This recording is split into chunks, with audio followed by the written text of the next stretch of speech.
Thank you for joining me today. Welcome back to Healthier You with Mindy. I'm going to talk today about 5 things that you can do to improve your um, your health without dieting. We are not going to talk about dieting in this channel at all. Uh, that is not a sustainable way to lose weight and be healthier.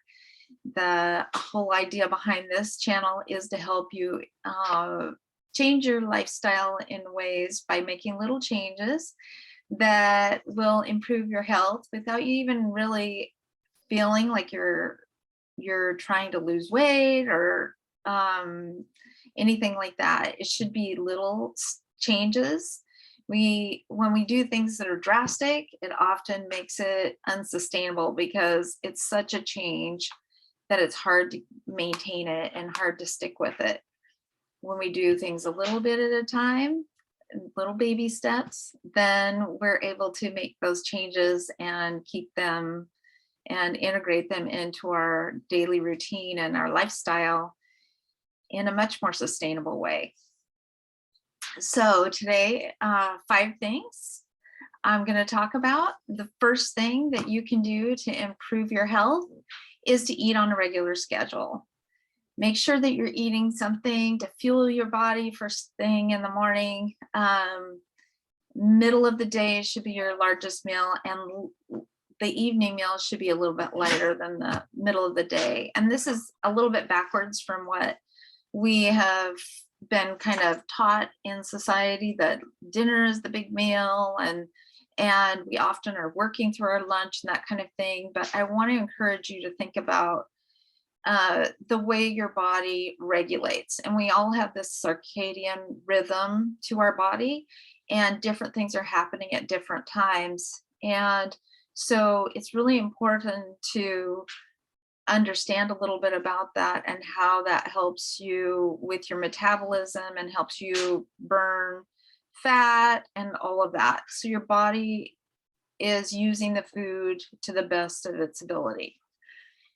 So it's important to have something in the morning.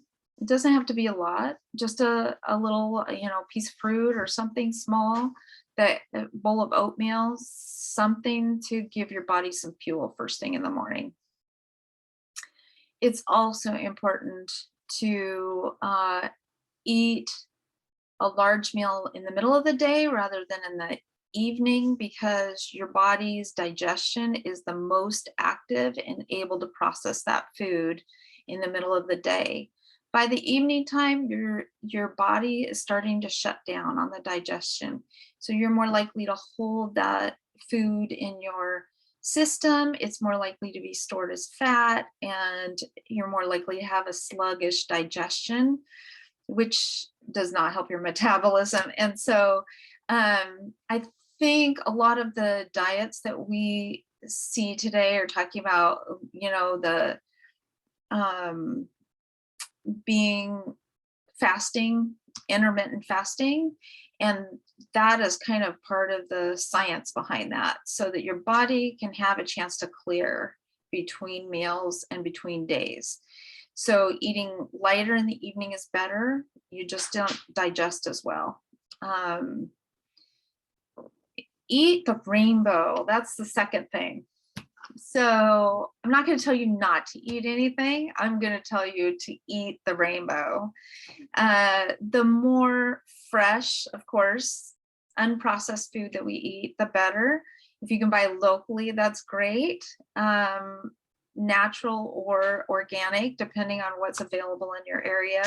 But years ago, I did a study on food access, and at that time, I don't know what it is now, but at that time, the average food that gets to your plate had traveled about 1,600 miles. That is days and days of transportation. And so what that means is that it's gone from the field where it was grown to you over so many days that it's lost some of its vitality and lost some of its nutrients. So eating locally is really important, and eating the different colors is really important, because each color is that color because it has to certain nutrients in it that are good for you. And so by eating all of those colors, making sure that your meal is beautiful and colorful, you can really have a more well-rounded nutritional intake for each meal. Avoiding processed foods, of course, is really important because there's a lot of chemicals in them. There's not very much in the way of nutritional value unless they've added things to it synthetically or unnaturally in some way. There's also a lot of sodium and sugar in processed foods, and it's just harder for your body to process. It just not as healthy for you. The other thing, so that's number 3, avoiding processed food. Or eating the rainbow is number 3. Avoiding processed food is number 4. Sorry.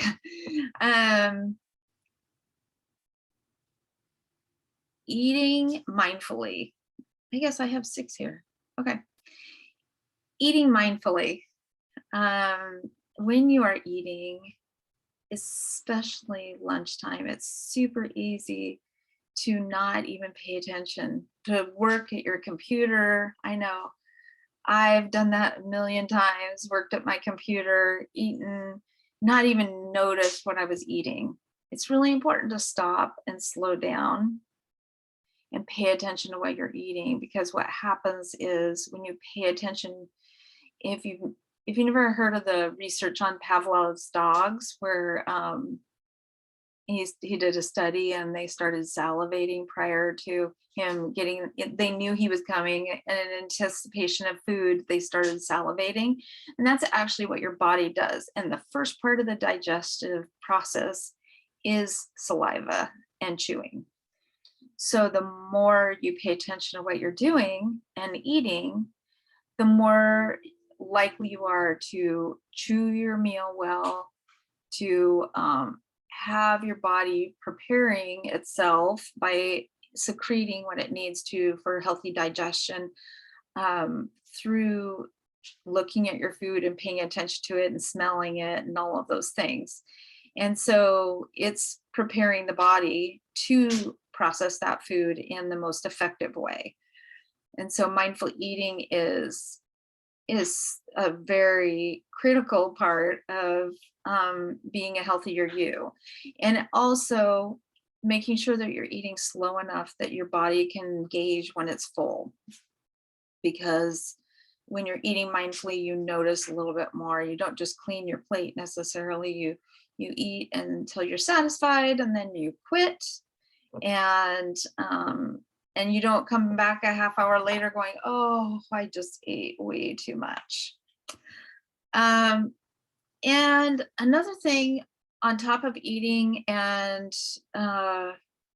avoiding processed foods, eating the rainbow, eating on a regular schedule, and eating mindfully, on top of all those things, sleeping on a regular schedule is really important.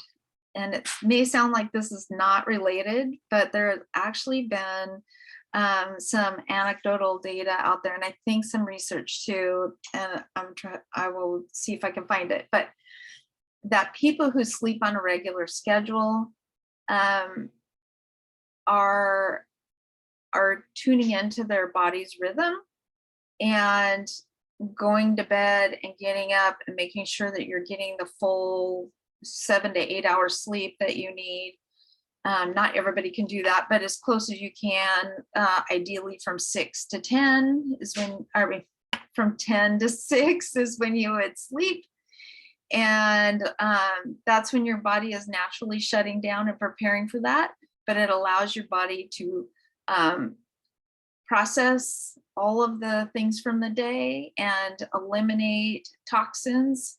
And getting that healthy sleep also allows your mind to process all the things from the day and kind of reorganize and all of that. So eating and sleeping on a regular schedule are the most critical things for healthier you. People have actually lost weight just by doing those two things. without changing anything else. People have actually lost weight doing those two things. So I encourage you to try it. You know, pick one thing, try it, work on it for a few weeks. And when you feel like you've really got it set into your system and your rhythm, then add something else. Whatever's the most comfortable for you, that's the one thing that you should focus on the more. And what you'll find is over time that you are more encouraged, so it's easier to take on the next thing because you start to feel it already and you can tell the difference. So I hope this helps you, and hit me up in the chat if you have any questions, or send me an email. My email is mentoringwithmindy@gmail.com. My website is permacultureofthesoul.net, and I would love to hear from you. And I look forward to talking to you again very soon. Be healthy, be well.